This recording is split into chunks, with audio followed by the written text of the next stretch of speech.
Assalamualaikum warahmatullahi taala wabarakatuh. Bismillahirrahmanirrahim. Alhamdulillahi rabbil alamin wa bihi nasta'in ala umuri dunya waddin. Wassalatu wassalamu ala sayyidil mursalin sayyidina Muhammadin amin wa ala alihi wa sahbihi ajma'in. Amma ba'd. Seluruh dijatuh kuasa surau, sidang jemaah muslimin, muslimat, hadirin hadirat yang dirahmati Allah sekalian, alhamdulillah kita berjaya dapat meneruskan qiyam Ramadan pada hari ini, sambungan daripada semalam setelah berqiyamul lail. Allah bersambung dengan kuliah subuh. Tuan-tuan, kesinambungan daripada cerita pada kubra yang kuliah hari itu. Dia jenis sambung menyambung. Kalau kita ulang pun tak apa. Kita sebut hari itu kenapa berlaku peperangan Badar. Kita refresh balik. Tapi bukan itu tajuk dah. Kenapa berlaku perang Badar? Berlaku kerana hakikatnya sudah ditentukan oleh Allah. Itu kita tak dapat nafikan. Nabi SAW nak sekat kafilah Abu Sufyan, tiba-tiba bertemu dengan tentera musyrikin Quraisy. Kenapa baginda nak menyekat kafilah Abu Sufyan ini? Kerana berkait dengan kekuatan ekonomi musyrikin Quraisy yang berada di Mekah. Baginda nak sekat. Kerana kalau musyrikin Quraisy kuat dari segi ekonomi, maka dia akan mengancam dari segi politik. Mereka akan ada kekuatan politik dan akan menjadi ancaman kepada Madinah serta umat Islam. Itu kita telah cerita. Maka sebab itu kita kiaskan kepada suasana hari ini. Kekuatan orang bukan Islam dalam negara kita dan di dunia ini kerana mereka menguasai ekonomi. Maka mereka spontan, secara tak langsung, mereka menguasai politik. Orang-orang politik berada di bawah telunjuk mereka, kerana mereka yang tentukan. Mereka boleh membeli dengan kekuatan ekonomi. Mereka boleh menggugut, mereka boleh segala-galanya. Itu Rasulullah nak menyekat. Itu kuliah yang pagi itu. Dah selesai lah. Pagi ini soalan kedua. Bagaimana boleh menang tentera Islam? Jumlah yang tidak sepatutnya menang, 313 boleh mengalahkan 1000 yang lengkap. Tentera Islam ni 313 bukan bilangannya sedikit, bahkan mengikut riwayat tak lengkap.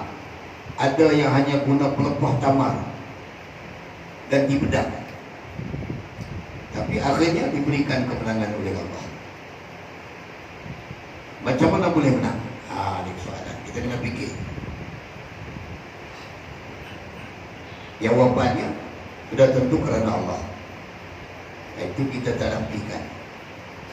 Walaqad nasarakumullah bi Badrin wa antum adillah.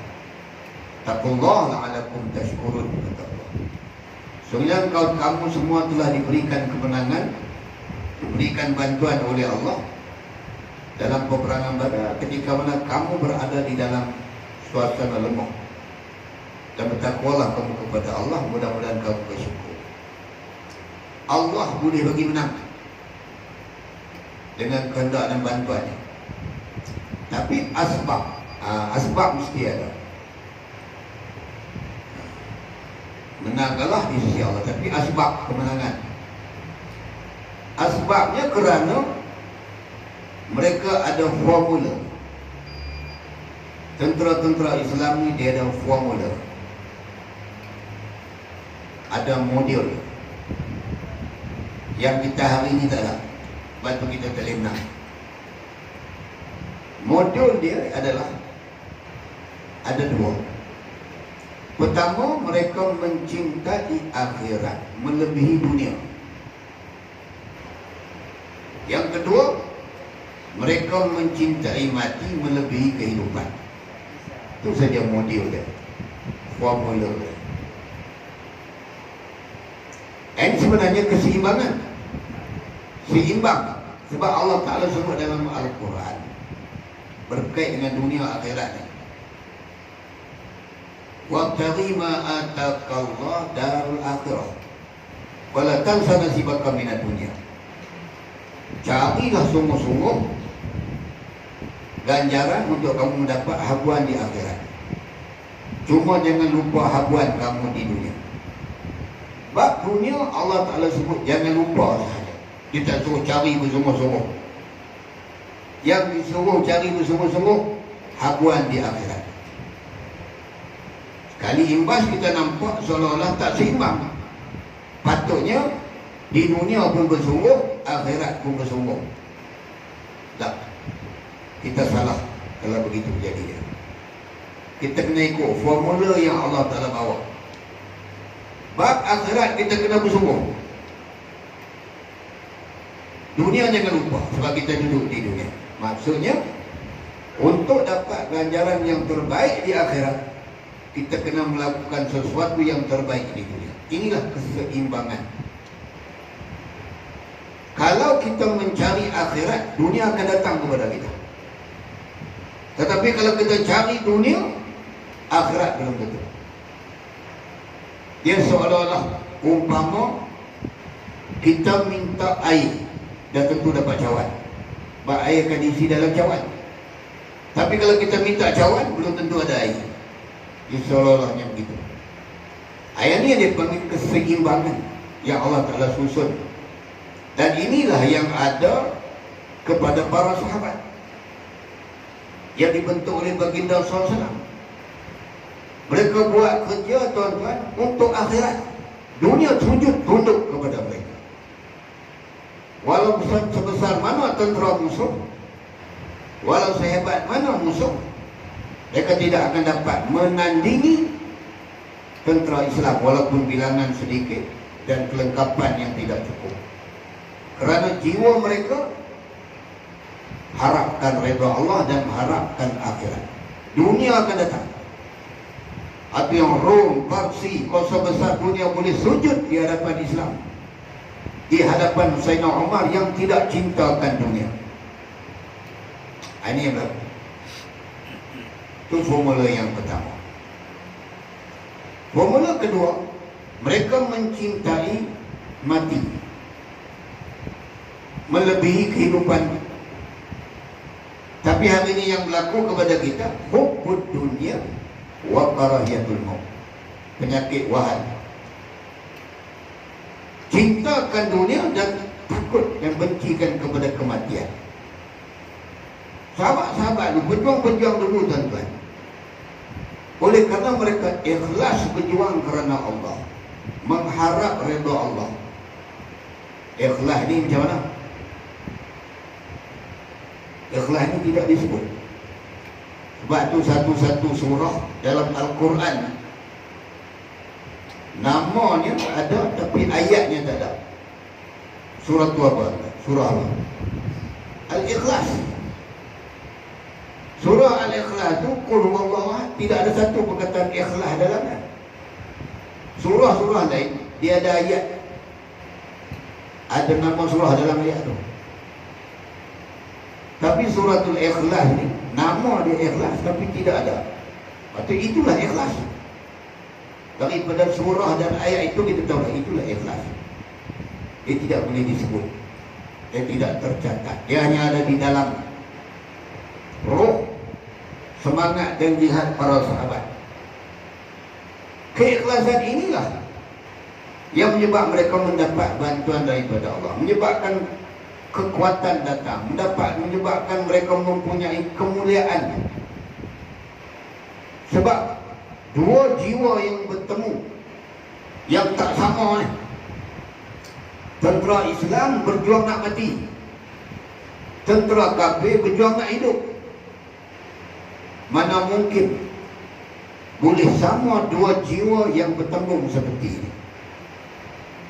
Orang nak mati dengan orang nak hidup, kita sama. Baca cerita Said Qutb. Said Qutb ketika nak digantung, ulama dalam penjara tu ajar dia kalimah syahadah. Dia kata, Said, kamu nak mati dah. Dia buat tali, mengucap, dia kata. Merah pada muka dah, dia kata. Dia kata, aku mati kerana kalimah ini lah. Kerana aku memperjuang kalimah inilah yang menyebabkan aku mati. Kamu pula hidup kerana kalimah ini. Kamu makan gaji, duk mengajar orang mengucap. Kamu hidup kerana ini, dia kata. Tak sama. Jiwa kita tak sama. Kamu tak payah hajar aku.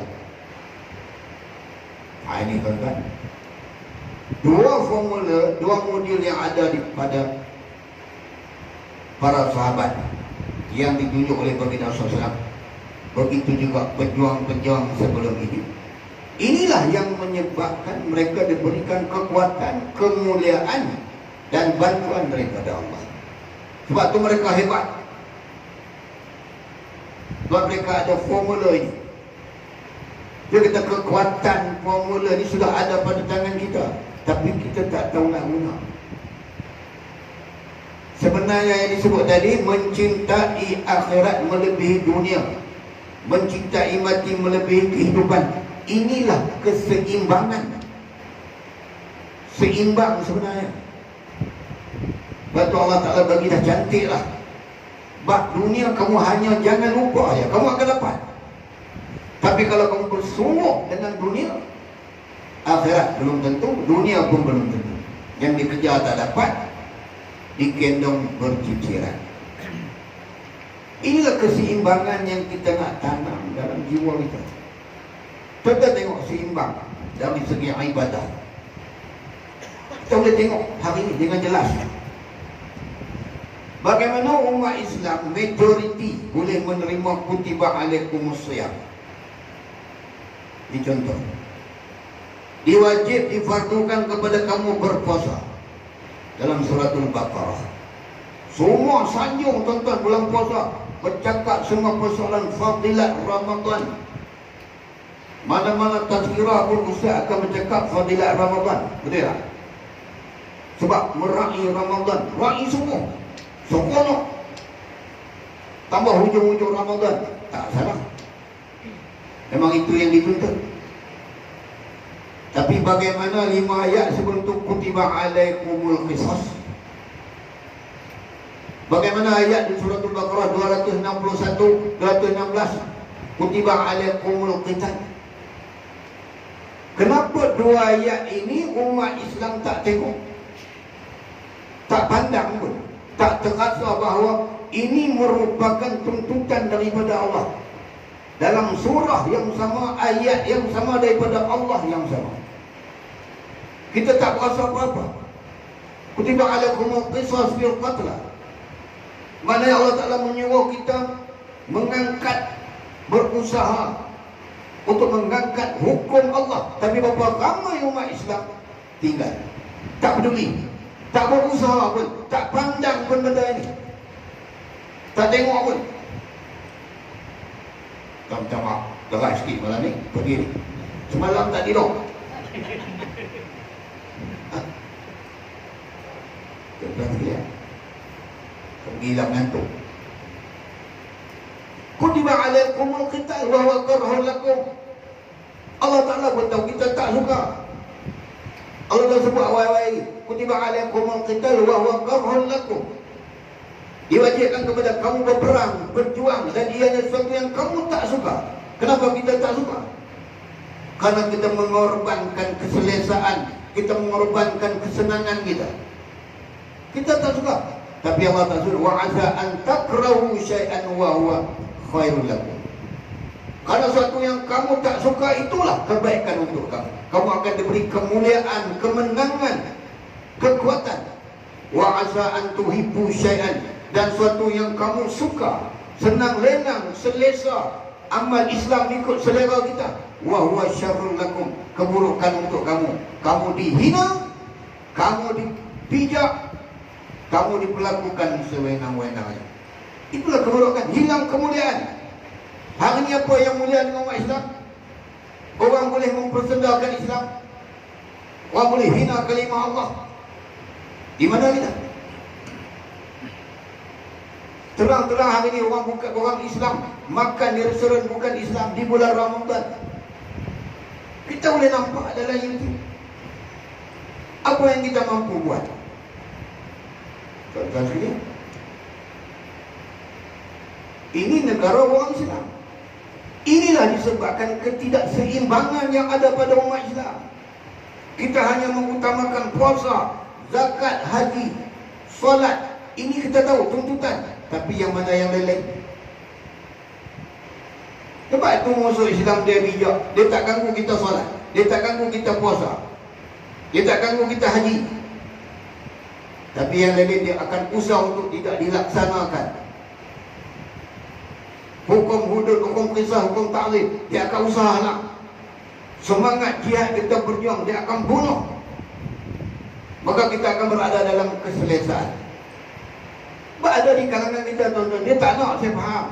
Ada di kalangan kita, dia nak selesa, dia tak mau susah payah.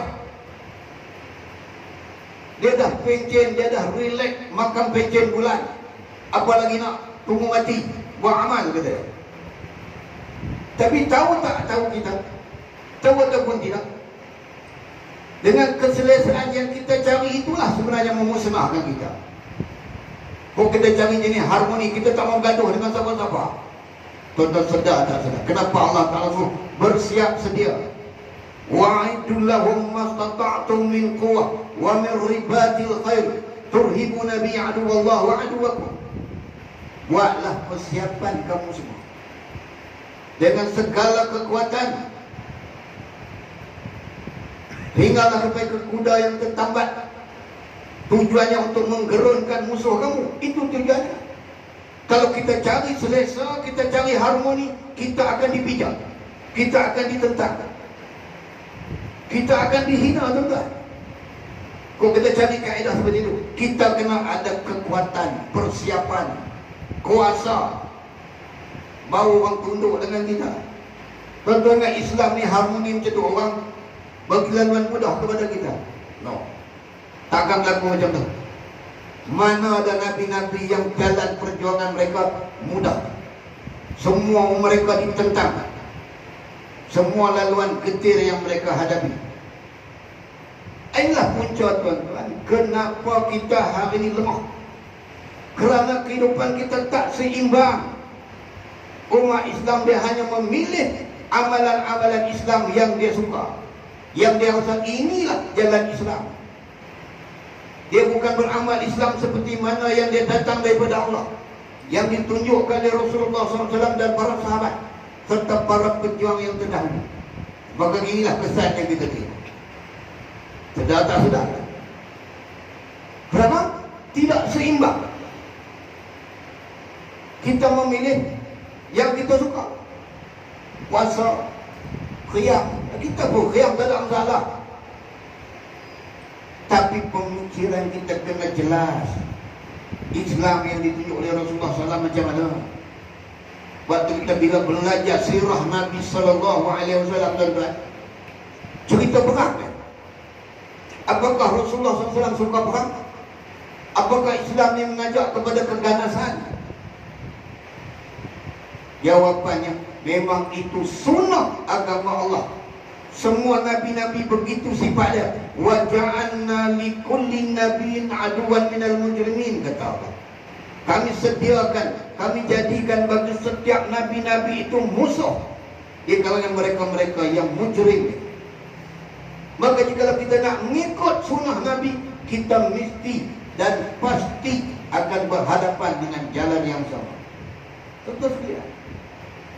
Maka sebab itu, bagi menjalani kehidupan kita yang sebenar, supaya kita seimbang, tidak pincang, kita kena mengikut apa yang ditunjuk oleh baginda sallallahu alaihi wasallam. Kerana Rasulullah ni dia mengamalkan Islam. Begitu juga diikuti oleh para sahabat. Asyara mubasyirin bil jannah. Mereka ni lebih kenal Nabi nak banding dengan kita. Mereka ni lebih faham sunnah Nabi banding dengan kita. Kerana mereka lebih dekat dengan Nabi SAW. Maka sebab itu antara contoh yang ditunjukkan oleh baginda SAW dan para sahabat sebagai panduan kita. Dalam peperangan Badar, dalam peperangan Uhud, ini semua peperangan yang umat Islam dikatakan lemah. Lemah dari segi bilangan, persiapan nak berbanding dengan musuh. Ketika lemah ini orang kafir nak bagi bantuan, Rasulullah menolak. Tetapi ketika umat Islam kuat seperti Fatu Mekah, orang bukan Islam nak membantu, Rasulullah terima. Islam tuan-tuan dia tak macam kita fikir, terbalik. Patut kita terima bantuan ketika lemah, bukan ketika kuat. Tapi ketika lemah, Rasulullah tak terima. Ketika kuat, Fatu Mekah, wa in janahu lis-salmi fajnah laha wa tawakkal 'ala Allah. Jika mereka nak kepada perdamaian, kamu kena terima, kata Allah. Kemudian bertawakal kepada Allah. Dan ketika itu Islam kuat, Allah Ta'ala turunkan ayat seperti itu. Musuh Islam nakkan perdamaian, kamu kena terima. Kalau dari segi politik hari ini salah, tak? Quran lain, ditunjuk cara lain kepada kita. Sebab itu kita beza. Ketika lemah, Rasulullah tolak. No, tak boleh. Apa hikmah dan sebabnya? Jikalau kita lemah, kita menerima bantuan bukan Islam, apabila menang akan dikatakan kemenangan bukan daripada kita, kerana mereka. Lebih besar bukan kerana bantuan daripada Allah. Sebab Allah Ta'ala sebut, huwallazi ayyadaka binasrihi wa bil mu'minin. Dialah Allah yang akan menguatkan kamu dan akan memberi pertolongan kepada kamu, dan dengan pertolongan orang-orang beriman, bukan orang kafir. Kalau kita menerima bantuan daripada mereka ketika itu, maka kita akan mengikut telunjuk mereka. Hilang izzah kemuliaan kita. Itu dah. Tetapi kalau kita ketika kuat, mereka nak bersama dengan kita. Islam menunjukkan toleransi. Islam menunjukkan agama yang penuh dengan rahmat. Dan ada di sana unsur dakwah. Seperti Fatu Mekah, berapa ramai orang yang sepatutnya mati dipancung, mereka menjadi Islam dan akhirnya bersama-sama memperjuangkan Islam. Itulah rahmat dalam Islam. Ini yang pelik. Tuan yang dirahmati Allah sekalian. Jadi dua formula itu jawapan bagi soalan yang kita telah tanyakan tadi. Kenapa perang Badar dan perang-perang yang biasanya umat Islam sedikit bilangan, kuantiti, kurang dari segi kelengkapan, diberikan kemenangan oleh Allah? Tetapi apabila bilangan tentera Islam banyak seperti perang Hunain, wa fi Hunainin iz a'jabatkum kasratukum falam tughni ankum syai'an wa daqat 'alaikumul ardu bima rahibat summa wallaytum mudbirin. Dan ingatlah kata Allah, ketika mana dalam peperangan Hunain, ketika kamu berbangga dengan bilangan kamu yang ramai, dah mula rasa juang. Kita itu boleh menang pula. Strategi kita, bilangan kita ramai. Badar pun kita boleh menang. Falam tughni ankum syai'a, kata Allah. Bilangan yang ramai itu tidak memberikan suatu manfaat pada kamu. Bumi yang kamu lalu itu merasa sempit kalau diserang. Semua walaitum mudbirin, kemudian kamu lari bertempiaran. Pengajaran kepada umat Islam bukan disebabkan ramai, bukan disebabkan kamu hebat, strategi, sebabkan kemenangan daripada Allah. Dia boleh beri, dia boleh tarik semula. Itu betul sekalian. Jadi kesimpulan dia dekat hari itu sebab apa berperang, hari ini sebab apa boleh menang. Itu dia boleh ada. Lepas ini kalau ada lagi, selepas menang, apa dia punya natijah, apa punya resolusi, itu kita contoh kemudian. Dia ada sambung-sambung. Dan lepas menang tu apa pula berlaku? Timbul cerita ghanimah, fiqhul ghanimah. Umat Islam balas tentang isu rampasan perang. Belum turun lagi Al-Anfal. Yas'alunaka 'anil anfal, belum turun ayat. Itu kemudian kalau ada lagi lapangnya umur. Jadi cerita hari ini kesimpulannya, kalau kita nak mengembalikan semula kegemilangan Islam, kemuliaan Islam, kekuatan Islam, kembali kepada keseimbangan yang telah ditunjukkan oleh Allah dan Rasul kepada kita. Formulanya sudah ada dalam tangan kita. Cuma kita tak tahu bagaimana nak menggunakannya. Ini yang menyebabkan seperti mana yang kita sedang lalui hari ini. Kenapa rumah Allah penuh? Orang pergi haji penuh. Tapi kenapa kita jadi seperti ini? Kita dihina. Kita tak mampu buat apa? Sebab apa? Innal izzata lillahi wa rasuli walil mu'minin. Sesungguhnya kemuliaan itu milik Allah, bagi Rasul dan orang-orang yang beriman. Kita tak perlu duka cita kalau kita benar-benar beriman. Wala tahinu wala tahzanu wa antumul a'lam in kuntum mu'minin. In kuntum mu'minin, kata Allah. Kamu tetap tinggi mulia di sisi aku, ya kalau kamu beriman. Inilah tuan-tuan sekalian, mudah-mudahan bulan Ramadan tahun ini, jemaah kita Asyara Awakhir, banyaklah berdoa kepada Allah. Bulan untuk membentuk jati diri kita. Kalau berjaya kita lalui tarbiyatul Ramadan sebulan ini, untuk 11 bulan yang akan datang, kita telah berjaya. Maka kita akan digelar insan Rabbani. Kalau tidak, akan jadi insan Ramadhani. Dia hanya ada di bulan Ramadan.